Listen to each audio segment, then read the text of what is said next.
Wanita ini sedang pilih baju. Pemilik toko terus lihat dia. Wanita tidak senang dan pergi. Yang paling membuatnya kesal, pemilik toko menyuruhnya untuk tetap tinggal. Mau mengecek tasnya. Ia membalas, harus kasih dia surat perintah penggeledahan. Pemilik toko menyuruh pekerjanya untuk melapor. Beritahu dia, ini bukan pertama kalinya pemilik toko mengurus masalah ini. Ia pun kesal dan tanya, orang seperti apa yang kamu maksud? Pemilik toko semakin tangguh, bersumpah kepada dia. Ia pun menelepon kakak perempuannya. Minta dia untuk bergegas ke toko. Saat ia tanya nama toko, pemilik toko bersumpah lagi. Masih menegurnya tidak punya malu. Kakak perempuannya mendengar dari telepon. Langsung pergi. Ia beritahu kakaknya, kalau ada lihat banyak mobil polisi, itu tokonya. 2 polisi datang, dan mengeluarkan isi tas dia.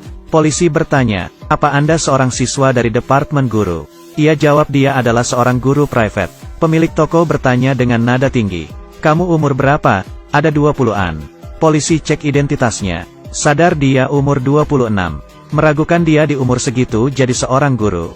Ia jawab dirinya terlalu pintar dan hebat. Polisi tidak melihat barang curian dari dalam tas. Pemilik toko masih enggan.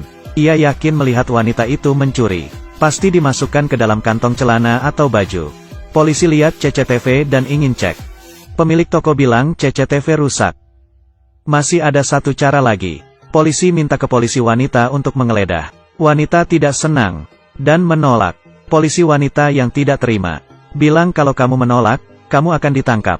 Wanita tidak tahan, hanya bisa ikut dan pergi ke ruang ganti pakaian. Saat ia sedang dicek di dalam ruang ganti, pemilik toko melempar cincin ke lantai dan minta untuk cek wanita itu lebih detail. Wanita melepas pakaian dan celana. Di saat itu, kakaknya datang ke toko. Konsekuensi polisi menggeledah tanpa izin dan memfotonya sebagai bukti. Minta polisi pergi. Menutup gorden ruang ganti. Berteriak kepada polisi. Polisi tahu kekuasaan keluarga Dutton. Tidak berani melawan. Bergegas pergi. Saat wanita sudah pakai baju dan mau pergi, kakaknya memanggilnya dan menutup toko. Biarkan kakak adik ini bisa mengajarkan sikap pemilik toko.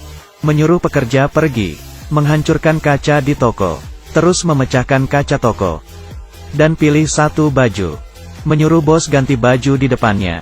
Pemilik toko tidak tahan, hanya bisa buka jaket dan celana. Kakak pun bilang ke pemilik toko, bokongnya mirip anak laki-laki umur 12.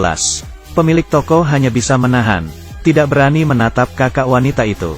Dari matanya keluar air mata. Saat ia menghampiri pemilik toko, ia membujuk kakaknya. Minta pemilik toko menarik kata-katanya. Bilang saya sama sekali tidak mencuri barangnya. Hanya menilai berdasarkan warna kulit saya. Pemilik toko berkata padanya, ia mengakui kesalahannya. Ia merasakan diskriminasi dan penghinaan. Sepertinya bertemu orang seperti ini, harus benar-benar diatasi. Tangan ke tangan.